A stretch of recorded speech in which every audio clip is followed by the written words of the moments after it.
This is the Best of Forensic Talk with Jim Campbell 2018. First off, we want to wish everybody a happy holidays. Thank our loyal listeners as we finish up our second year of Forensic Talk with Jim Campbell. We want to thank the ownership of WGCH, Rocco Fort and James Fort, for supporting the show, for carrying the show. We want to thank the WGCH News Director, Tony Savino, for allowing us to promo the show each Monday morning on the Morning News Center for that night's 6 p.m. edition. And we've got three of our best shows from 2018, starting off with Making a Murderer, the Netflix binge hit series, Season 2. It's the appeals of Stephen Avery and Brendan Dassey. And we've got the prosecutor from Season 1, Ken Krantz. He'll take on the appeals. This is Forensic Talk with Jim Campbell, all talk and all crime. The hit binge-watched Netflix Making a Murder series is back in Season 2. Tonight we have the lead prosecutor of Stephen Avery and Brendan Dassey murder case from Season 1 here to rebut the appeals lawyers from Season 2. It's on Forensic Talk with Jim Campbell. In his over 25-year prosecution career, Ken Krantz has handled many complex, high-profile cases including homicide, sexual assault, child abuse cases, and property crimes. He's dedicated his career to advancing the rights of crime victims and for his work on the Teresa Halbach homicide case, which was the murder Stephen Avery was convicted of. Ken was named Prosecutor of the Year by the Wisconsin Association of Homicide Investigators back in 2008. And Ken's book, for which he was previously on Forensic Talk, is Avery, the Case Against Stephen Avery and What Making a Murderer Gets Wrong. And, of course, Making a Murderer is a 10-part Netflix series, now in its second season, filmed over more than 10 years. The Stephen Avery case, from false imprisonment for 18 years for a rape he didn't commit to conviction for a murder that's continued to generate a lot of controversy. It's great to have you back, Ken. How are you? I'm real well, Jim. Thanks for having me back on your show. Do you have any assessment for what's wrong with the Packers first? Oh boy, they've certainly left a lot on the table. I'm heartbroken about their season, but I'm going to support them no matter what. So that's kind of how it goes with Packers around here. Was it? Yeah, I know. Was it right to fire Mike McCarthy? And then we'll move on. Well, they had to. There wasn't any choice for the way things were unraveling there. I'm not sure that Mike is the problem, or at least the whole problem there. Yeah. But that's win or lose. That's what happens. His head coach gets more credit than he should, and gets more blame than he should. So good point. That's just the point of being a head coach. Maybe it's the same for prosecutors, but well, leaders lead. That's what they say. Leaders lead. So that's what they're supposed to do, not just sit there with their head in the sand. And to Mike McCarthy's credit, he's always stood up and taken responsibility for things not going well. So I wish him well, and I hope the Packers find a great head coach for next year. Certainly you can't argue with his record. All right, we're into Season 2 of Making a Murder. Why don't you tell folks what you've been up to? And of course, you were very vilified during the Season 1. Are you still getting threats and stuff? People still beating on you? And what are you doing?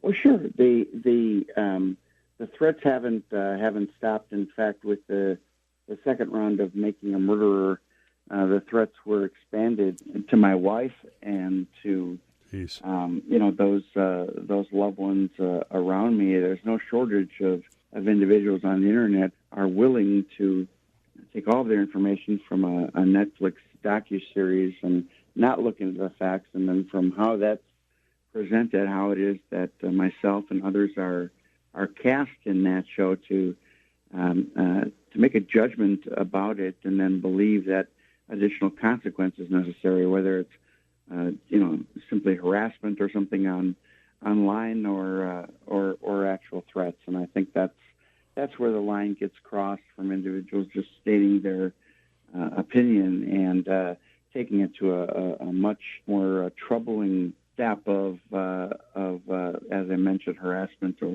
or threats. There's no place for that. Not something from somebody doing their job maybe a dozen years ago to kind of resurrect that and to make sure those individuals have current losses. I think is very dangerous indeed.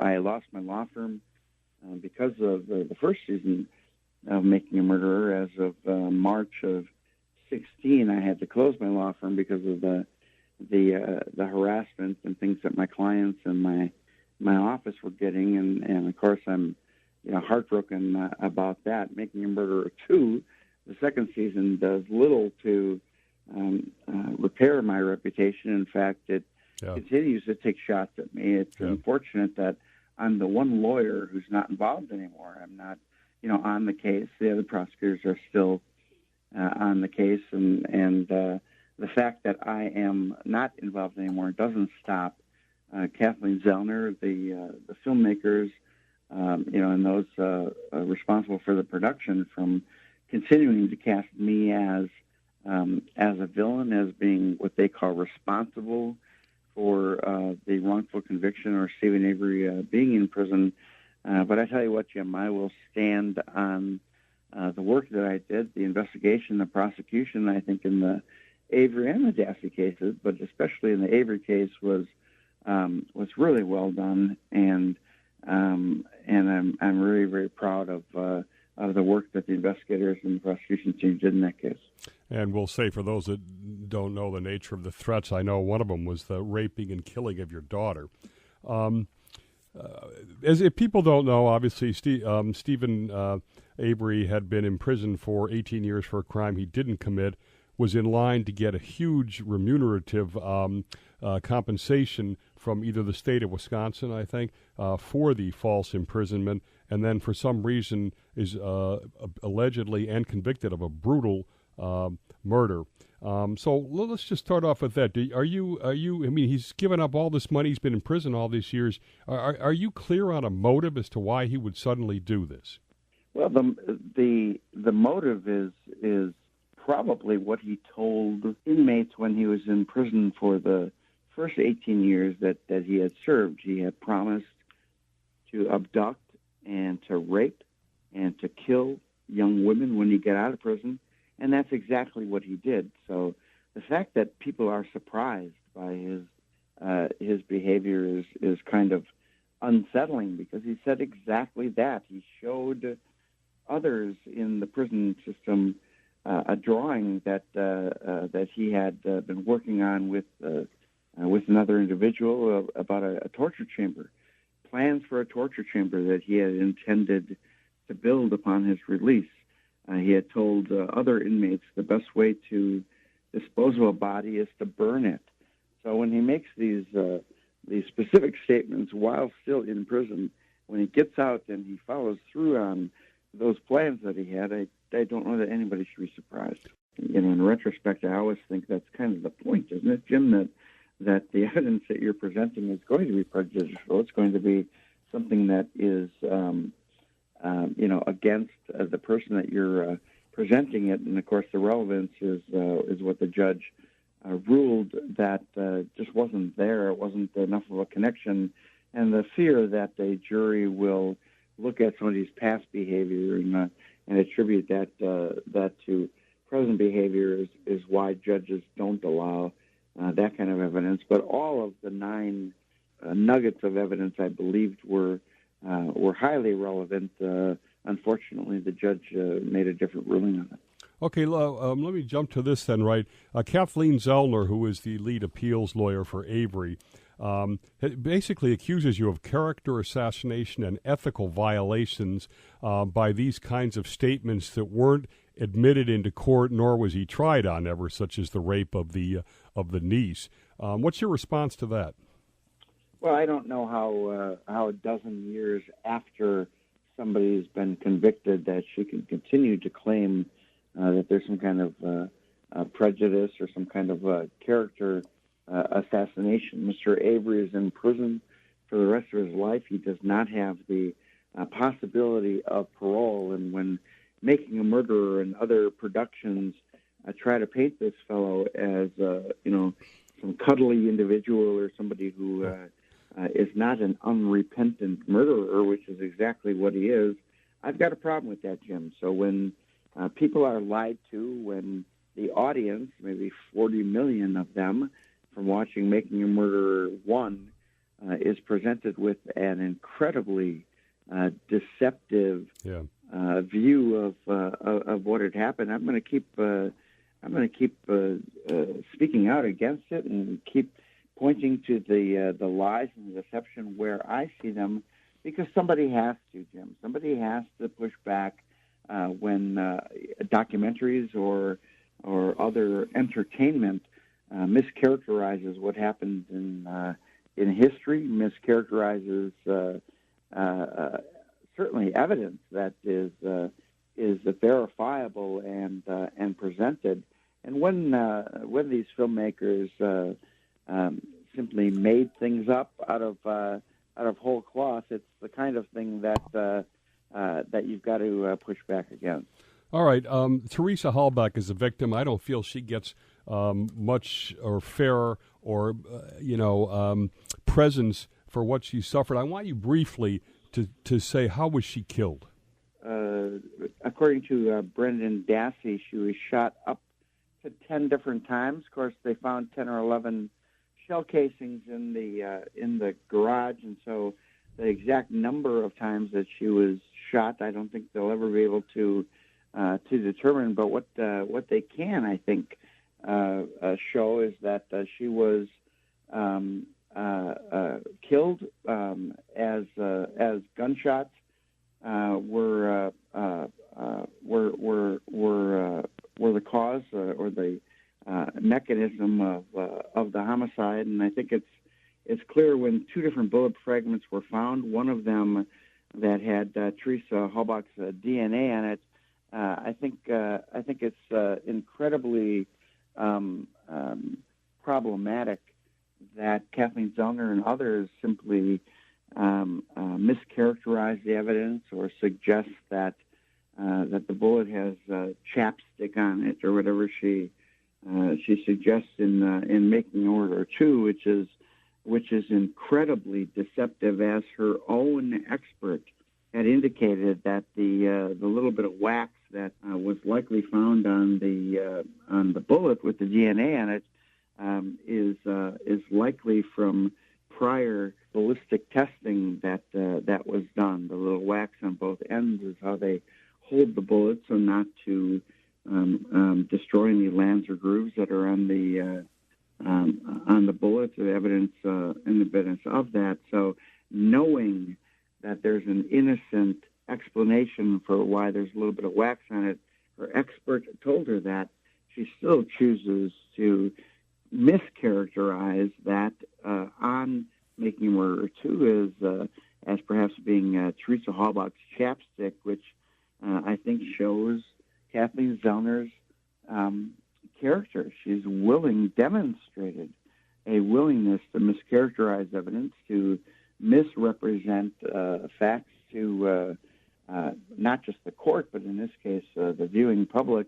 And I think somebody, that is some journalist or some combination of journalists, have to call her out on it. They have to say, "Wait a second, this is completely made up." All of these things that you're presenting here just aren't facts. They're contradicted by your own experts, and I think it does a real disservice not only to the documentary industry genre itself, but certainly to this case and to the memory of Teresa Halbach, to be completely mischaracterizing the evidence she has chosen to do. And there is evidence that she was sexually assaulted, and that even Brendan Dassey, who was developmentally challenged, assaulted her, and that her throat slit, and then she was burned. Well, the evidence that you're talking about is a statement from Brendan Dassey, as he recounted all of the things that happened to Teresa. It is his version that both he and his uncle Stephen had raped Teresa prior to her death. That she was cut or stabbed in the bedroom area. What Brendan Dassey also said was all of the bedding that was on the bed in Stephen's trailer was removed from the bed, was burned in the burn pit to get rid of any evidence that there might have been.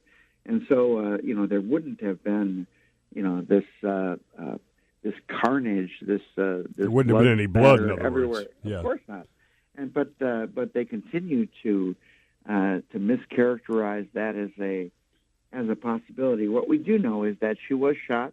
We do know that she was shot in the garage because of the bullet fragments, including a bullet with her DNA on it. And I think what Making a Murderer spends a lot of time hiding, if I can use that term, is the fact that bullet was ballistically matched to the gun that was hanging over Stephen Avery's bed, to the exclusion of all other guns. That's where that bullet came from. Brendan Dassey, when he was asked what gun was used, he said the gun that was hanging over Stephen's bed. So of the 20 or more weapons that are on the Avery salvage yard at the time, Brendan Dassey chose the exact weapon that was used to kill this woman. Ballistically, that's the weapon. Yet nobody ever, describes what a corroborative piece of evidence that is, that Brendan was able to pick out, not based on any leading evidence or not based on any hints or anything to Brendan, that he identified the weapon. And so it's a terrible story. It's a terrible story of what happened to this young woman before her death, but we know after she was killed, her body was taken to the burn pit, mutilated in the fire, leaving only small bone fragments, some of the no larger than the size of a poker chip, maybe. And so, hundreds of these bone fragments are found. They were identified as Teresa Halbach's remains through DNA testing, both mitochondrial DNA and nuclear DNA testing. And so there isn't any question whose remains those are.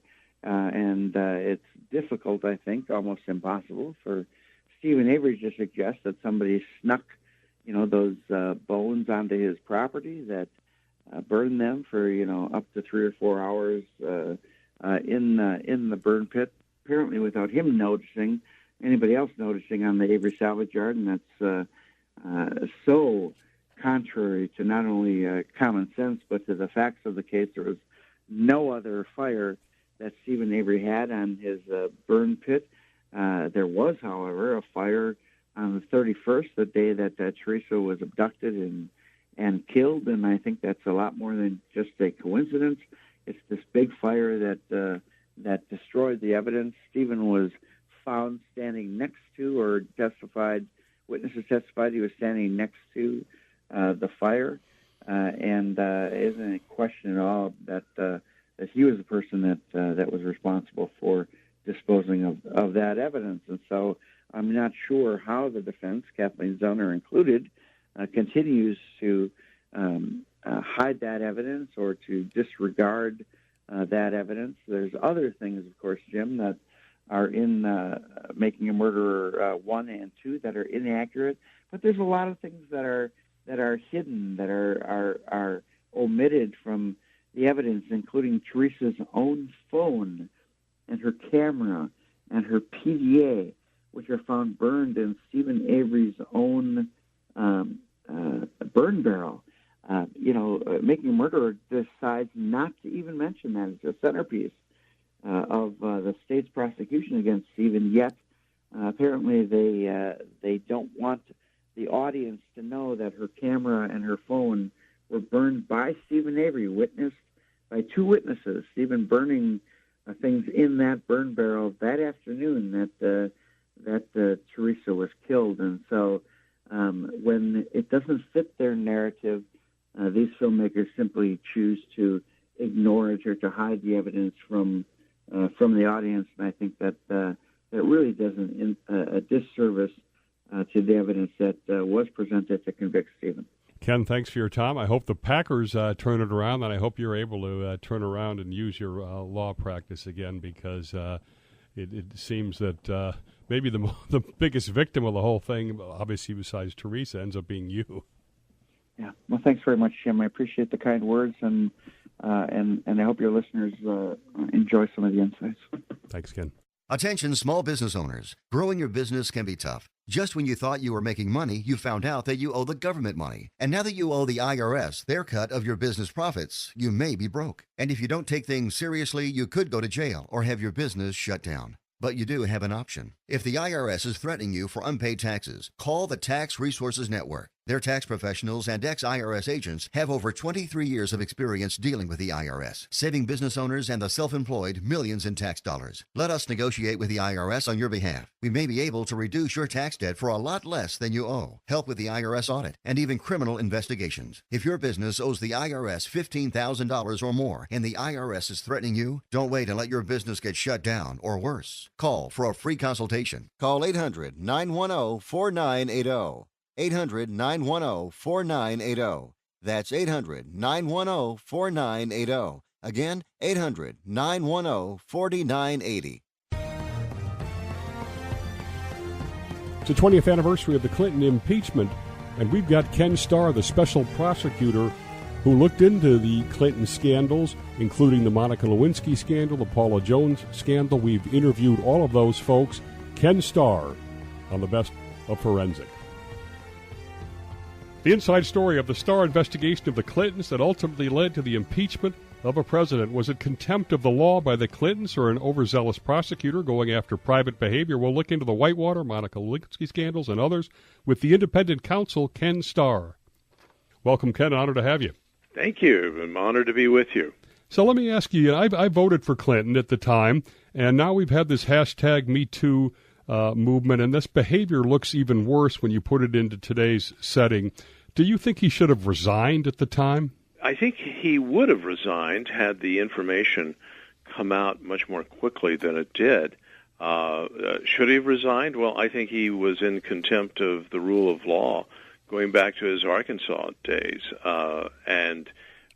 When you go through the book, and I don't think the factual narrative in my memoir is going to be contested, what you'll see is an individual who, and politicians don't always tell the truth, but who was willing to lie under oath, including during the Arkansas phase of the investigation. So what we saw in the Lewinsky phase was simply a continuation of his pattern of contempt for the law. And while that sounds harsh, Jim, he was found in contempt by a federal district judge. Chief Judge Susan Weber Wright found the president in contempt for his conduct in the civil case that Paula Corbin Jones brought.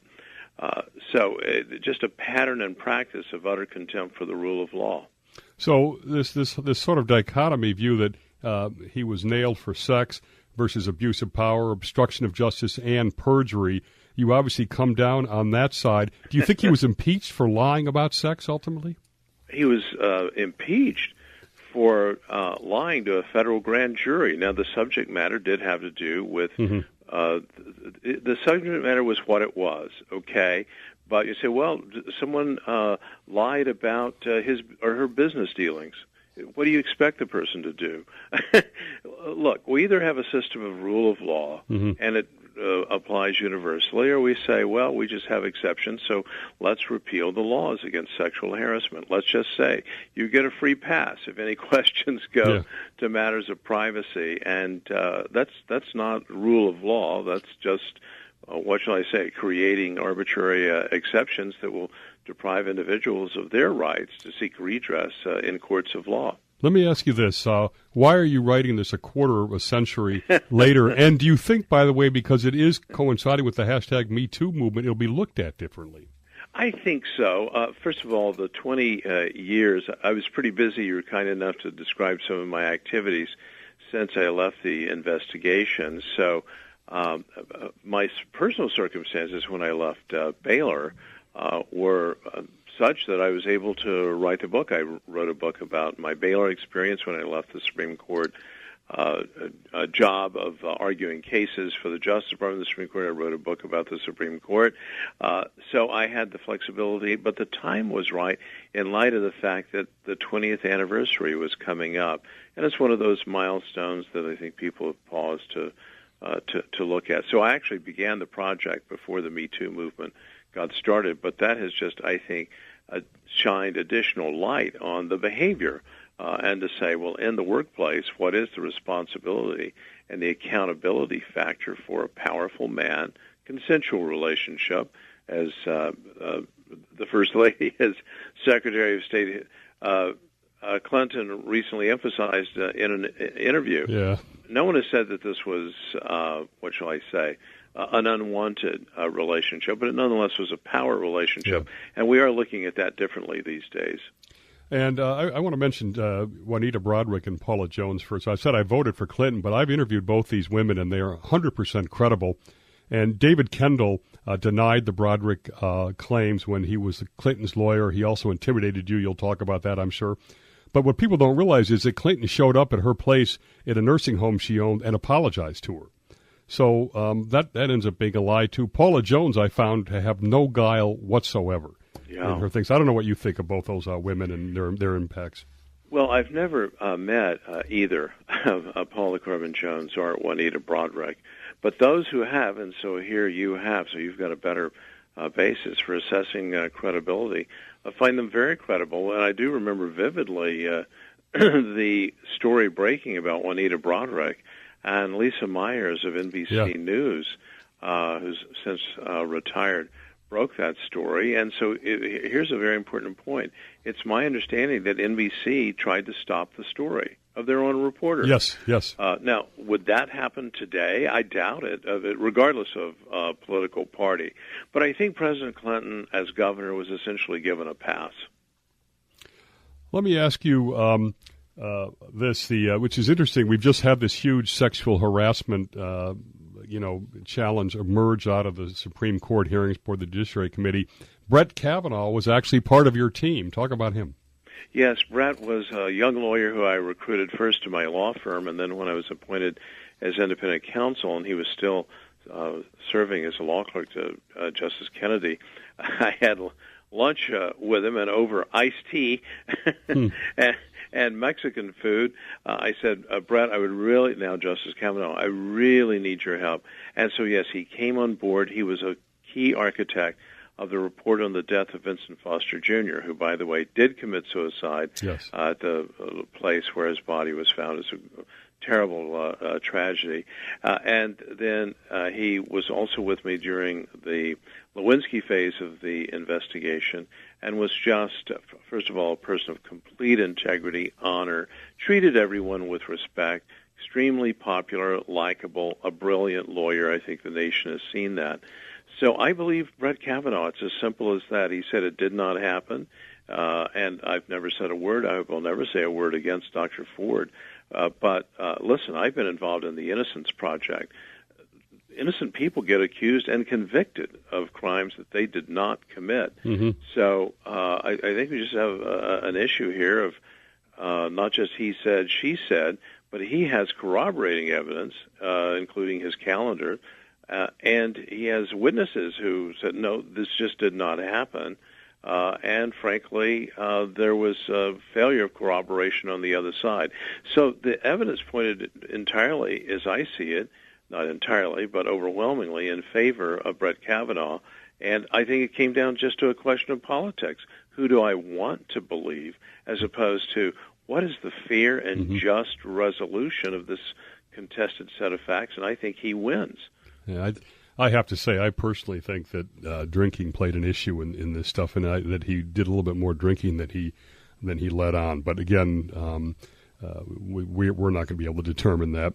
The whole spin that worked against you, that you were an out of control, prosecutor, and that it was a personal moral crusade. I want you to talk about that. But the way you put it as a self-inflicted drama on the nation by Clinton, I think, was really well put. Go ahead.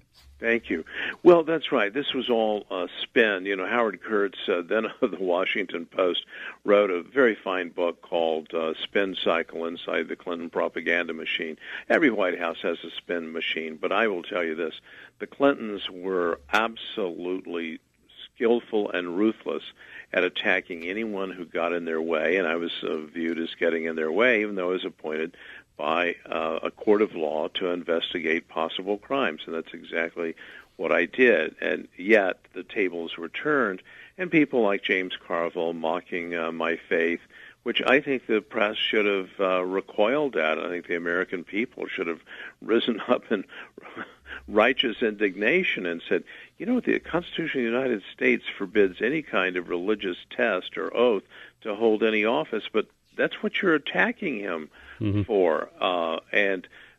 So it was clearly a sort of a character assassination attempt, and unfortunately much of the press went along with it. Now, that having been said, and none of it was pleasant, there were so many truth seekers in the press, and I name several. I would have liked to have had a roll call Hall of Fame because there were so many very fine, honorable reporters, including from the New York Times and the Washington Post, not just the Wall Street Journal. And they were really out there. And I mentioned Lisa Myers of NBC News. I could mention a CNN reporter and so forth. So there were a lot of people trying to report the facts, but the spin machine out of the Clinton propaganda White House was just a bit overwhelming. But we were able to do our job. Even under the attacks that we came under in Arkansas, we nonetheless were able to secure 14 criminal convictions, including the felony trial of a very popular governor who succeeded Bill Clinton, Jim Guy Tucker. And then we convicted, of course, the jury convicted the president's business partners and Hillary's business partners, James and Susan McDougal, and of course they were Hillary's clients for the Rose Law Firm. We'll talk a little bit more about that, but let me ask you this: you were hired on to look into this Whitewater deal, this failed land deal. It kind of fizzled out, and I hadn't realized until I read the book that it wasn't even in your final report, that big 445-page deal you sent in there. It became a case about the perjury and obstruction, Lewinsky, Jones, etc. Do you feel there's this kind of sort of mission creep that comes out of these OIC projects? Well, they can, but there's just a natural evolution. Here's what happened, as I describe in the book. We were bringing the investigation largely to a conclusion. We had one trial remaining when the Lewinsky information comes to us. So the information comes to us from Linda Trope. We assess that information, and what we did, and this is one of the things I think the book clarifies, we go to the Attorney General of the United States, Janet Reno, appointed by Bill Clinton. We share that information with her. She has then expert career prosecutor advisors, and she determined very promptly, this has to be investigated. Monica Lewinsky has filed a false affidavit. She has perjured herself. And why is she doing that? To protect the President of the United States, who the information is about to do the same thing, that is, to perjure himself. So I don't think the American people ever understood that Janet Reno then says, yes, it's got to be investigated. Let's go to the three judges of the special division who appointed me. Let's give this assignment to Starr. Starr's got to investigate. Now, I do in the book fault Janet Reno. She's deceased, so she's not here to. Yeah, she ended up going after. Yeah, she ended up going after you. Yeah, she ended up going after us. But at the beginning, she was not only present at the creation, she was the creator of the Lewinsky investigation. I am an executive branch official at the time. I'm carrying on the kinds of duties that I did for 2 tours of duty at the Justice Department. I know the way that Congress operates, and this was an exception to the rule. The Vince Foster suicide, Fort Marcy Park. I used to drive on the GW Parkway every week when I was working in Washington. I once stopped by to look at it. It seemed to me very straightforward. They found the gun there. He was depressed. Right. He found it. Why did it take 2 investigations? Well, because there were so many conspiracy theories. But that's what they were. They seemed like nutty conspiracy theories. But what I wanted to do, and people can criticize this, but what I was determined to do was to pursue every lead, and so that the American people had the assurance, people can say anything and make any kind of theory, that we had run every possible lead down, that we had done the most thorough kind of job and had come to an unassailable conclusion. And so, look, people were just raising too many questions. Some of them were very dark, very sinister, etc., including some forensics. Why were carpet fibers found? His body must have been wrapped. I mean, these were You can dismiss them, but a lot of people weren't dismissing them. To me, the scandal was what was removed from his office after he died. Thank you. Exactly. And so we did investigate that thoroughly. These were the missing Rose Law Firm billing records that then appeared miraculously in the White House residence in the so-called book room where Hillary was writing her book, It Takes a Village. So the circumstantial evidence was overwhelming that the Rose Law Firm billing records showing that Hillary did in fact perform legal services for a fraud-infected savings and loan were stolen from the Rose Law Firm, where she had been a partner, taken to Washington, D.C., and then eventually find their way with, by the way, Vince Foster's handwriting and notations, including notations that drew the reader's attention, who would have been Hillary. Hey, this looks like a problem. Now, I'm paraphrasing. Yeah. This is all in the record. But she was rendering legal services for fraudulent transactions. Why? So it looks very bad where they found it, et cetera, but why wouldn't she have just destroyed them, in your mind? Why they were found in her, it would look very almost self-incriminating. Why didn't Richard Nixon burn the tapes, right? So that's kind of the ultimate act of obstruction of justice. She is Nixonian. I'm just kidding. So they could have stayed hidden, but they didn't for whatever reason. I think taking that ultimate act to destroy, it's one thing to hide, it's another thing to destroy, because then it really is cold on the docks obstruction of justice. All right, I want to look a little bit at this 825 loan, as it's called in the book. That's the Madison Guarantee, $825,000 that caused all this Whitewater mess. Jim McDougal, that guy, mentally ill, he's manic depressive. The crux of the case was McDougal and David Hale. Were these guys reputable enough?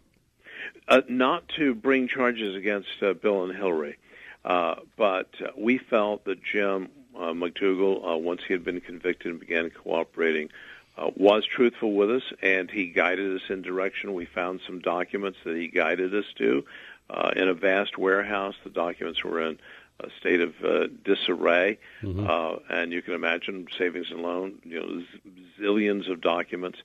So, and he was very credible in our many sessions with him, and the sessions were with career prosecutors and very experienced FBI agents. And then David Hale, too. David Hale was not just believed by us.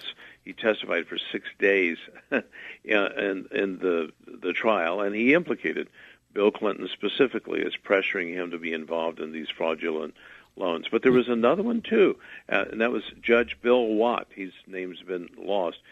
We entered into an immunity agreement with him. We viewed him as a very tangential person, but he testified at trial, too, and he corroborated David Hale. So you've got those three witnesses, and then you had some documentation, but we did not have enough to charge the president with a crime. All right, now David Hale was clearly, in my mind, a bad guy doing all kinds of fraudulent stuff with SBA-backed loans, and the issue is $300,000 that went to Susan McDougal that she used on a personal basis. Do you believe that Clinton knew about that?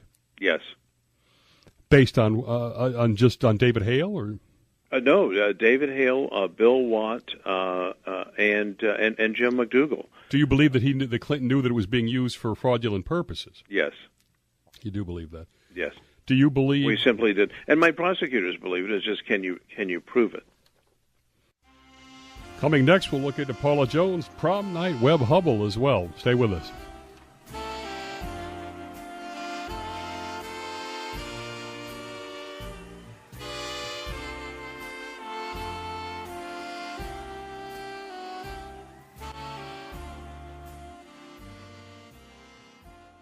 This is Jim Campbell, host of Forensic Talk. Tune into this station on Monday evenings at 6 p.m. for deep dives into the biggest crime stories today. Unsolved murders, financial crimes, penetrating questions.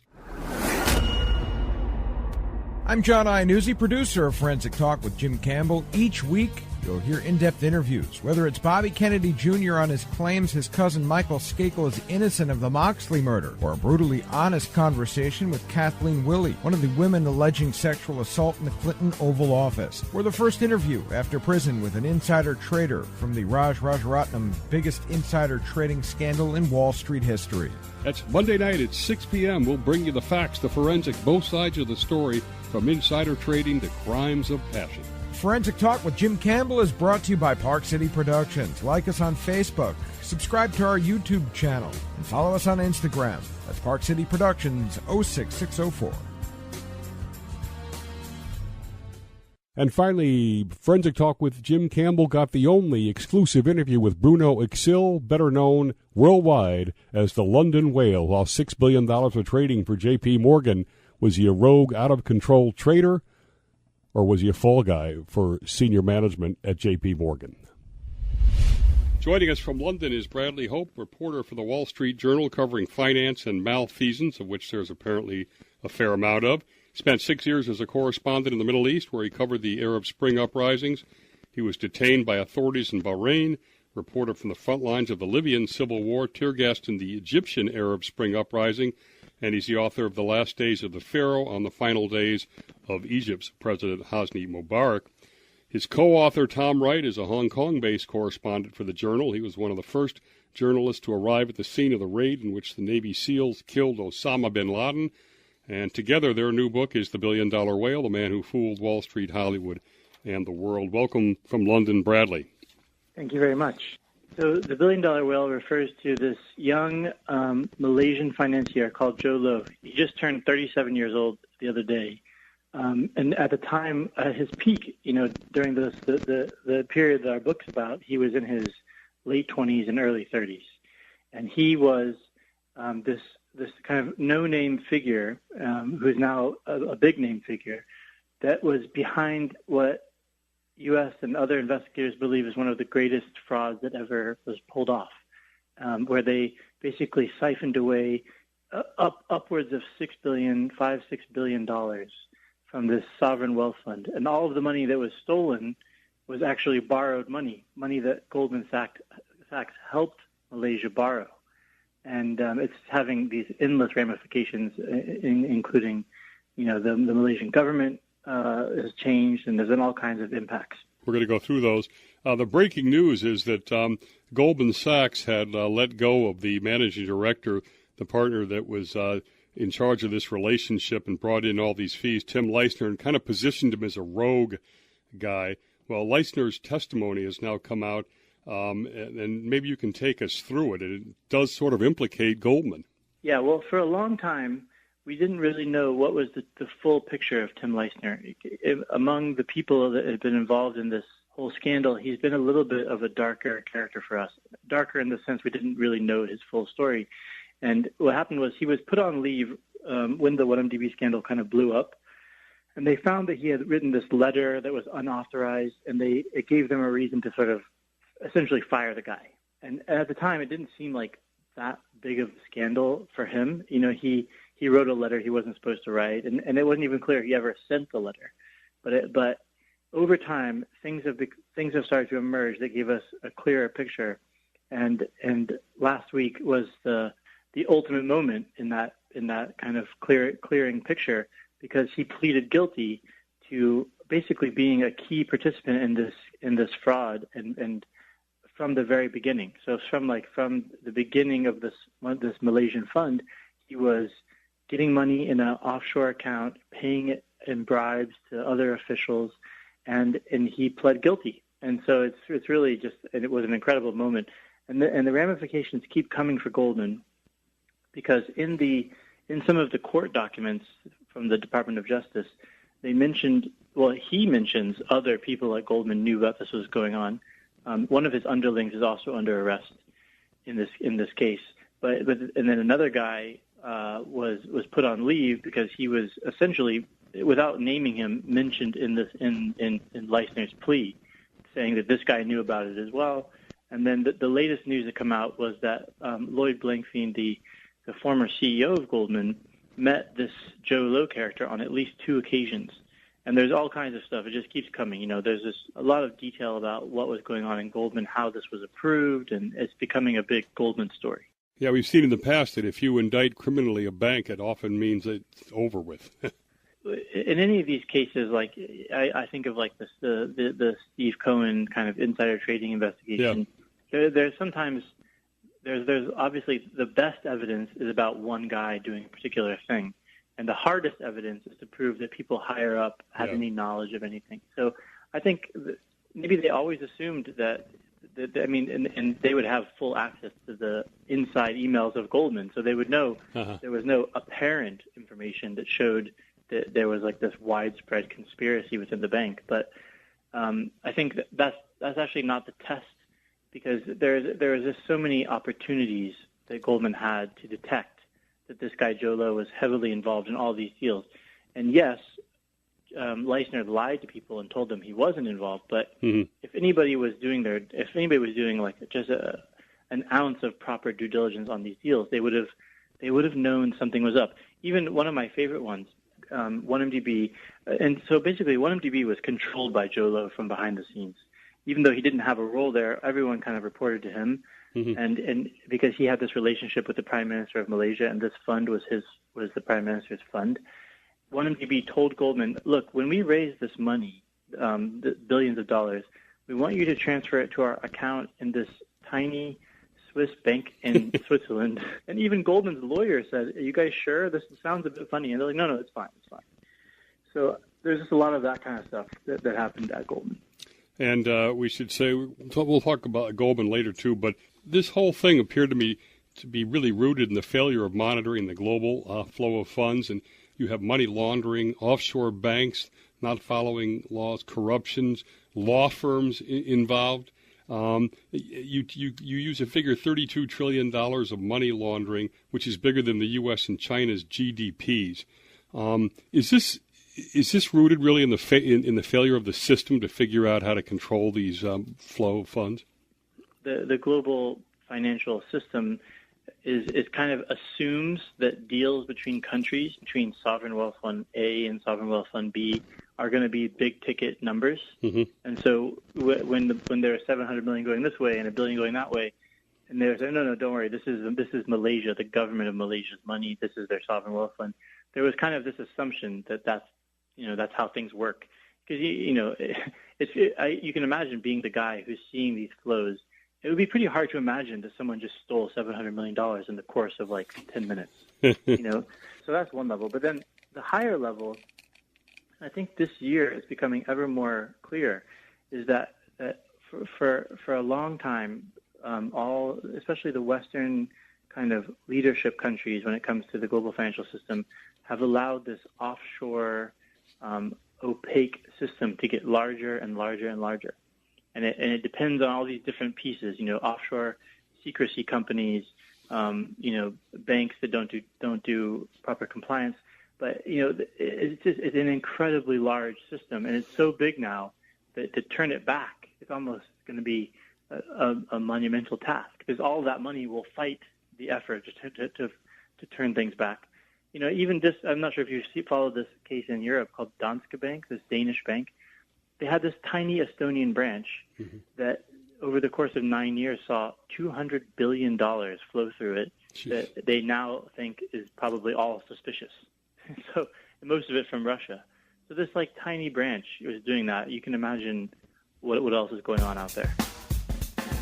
We want to thank all of our loyal listeners again for listening to Best of Forensic Talk 2018, and every Monday night listening to Forensic Talk with Jim Campbell. Of course, our sister show, syndicated nationally, Business Talk with Jim Campbell. Happy New Year, everybody.